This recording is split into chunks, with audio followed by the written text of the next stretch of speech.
喂，大家好！咁啊，恭喜晒香港足球代表隊啦！第一次喺啟德主場館之下，4萬幾人啊，爆滿座嘅情況之下呢，1-0就贏咗呢個印度啦。咁我下半場都有睇呢一個嘅香港嘅代表隊啦，都好開心啊！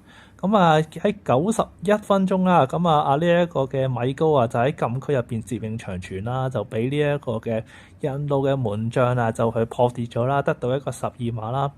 咁後備入嚟嘅呢一個嘅翼鋒啦，史提芬彭利拿就係以呢一個嘅即係尾袋啦，即係咁啊細細力咁啊中柱就入咗呢一個嘅12碼啦，亦都係佢喺 A 級賽事啊就第一球啊，咁啊恭喜晒香港隊啦，亦都都係發揮得非常之好啊！咁啊，但係我睇下半場嘅時間咧，我就唔係好明點解會將呢個魚子藍就即係個右閘就掹走咗，將呢一個嘅睇先啊，即係有一個好似係咪艾華定係唔記得咗係俾邊個先？有一個翼咧就拉咗，即係有個翼係拉咗落嚟嘅右閘咧，好明顯咧有幾次咧。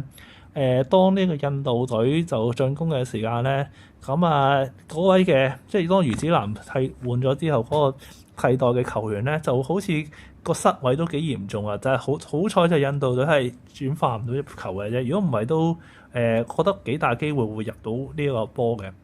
咁而呢一個嘅教練啦，韋斯活咧，亦都係能夠連續10場咯喎，係即係能夠係不失球，即係唔能夠不輸波咯，已經係非常之好嘅事嚟㗎啦嚇。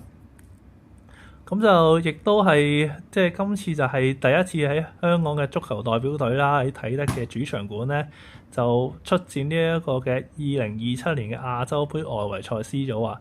咁足總宣佈咧就係5萬個門票咧係售罄咗喎，咁亦都係世創呢個香港嘅最高嘅入座嘅紀錄喎。喂，咁今次都係見得到哇！喺啟德嘅主場館入邊咧，嗰個嘅反應咧同埋嗰個氣氛咧。喺閂咗天幕之後，哇！非常之熱鬧啦，你見到一片嘅紅海啦，咁亦都係嗰個嘅設施設備咧都好先進啊！哇！即係喺呢一個嘅體德入邊嘅踢波咧，我都相信喺香港嘅足球代表隊啦，咁多年以嚟咧都係好少咁樣爆滿情況之下咧去踢波啊！即係非常之個氣氛非常之好啊！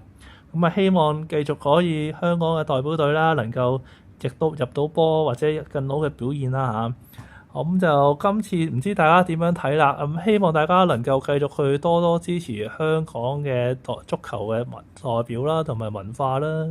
係啊，同埋港超都需要大家去睇啊。雖然個天氣，我覺得香港雖然嗰個足球嗰個資源係好少啊，但係都希望熱心嘅球迷或者市民可以繼續支持去睇波啦。多謝大家支持啦！有咩諗法留言啊，下邊講啦，拜拜。